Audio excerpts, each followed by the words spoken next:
কালকের দিনটা ছিল রাম পুজো। তো সন্ধ্যা সন্ধ্যা বড়মশাই বলল চলো রাম পুজো দিয়ে আসি হনুমানজির মন্দিরে, রাম মন্দির পাকুড়িয়ায়। তো এখানে দেখতেই পাচ্ছ আমার আদুরি সোনা বসে আছে, আমার দিকে তাকিয়ে আছে, আমি ভিডিও করছিলাম। তো বেরিয়ে পড়েছি আমরা, এই যে যাচ্ছি রাস্তা দিয়ে। তো যেতে যেতে পৌঁছে গেছি আমরা রাম মন্দিরের উদ্দেশ্যে। দেখতেই পাচ্ছ কালকে রাম পুজো উপলক্ষে কত সুন্দর করে রাম মন্দিরটাকে সাজিয়ে দিয়েছে। তো এখানে আরও একটা জিনিস দেখলাম, একজন সাইকেলে করে অনেকটা দূর থেকেই এসছে।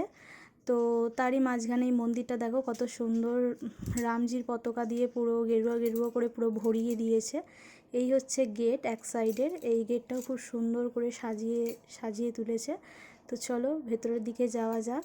তো ভেতরের কিছু অনুষ্ঠান হচ্ছিল, গান হচ্ছিল, অনেক কিছুই হয়েছে কালকে, অনেক বড় করেই পুজো হয়েছে। রাম পুজো ছিল কাল, যেহেতু রামের জন্মদিন ছিল, সেই উপলক্ষে আসার পথে দেখতেই পাচ্ছ এনার সাথে দেখা। তো ইনি নাইট ওয়াক করতে বেরিয়েছিলেন, বেরিয়ে আমাদের সাথে দেখা হলো। তো এনার সাথে একটু আড্ডা মেরে চলে এলাম বাড়িতে। তো আজকের মিনি ব্লগটা এখানেই, চলো বাই।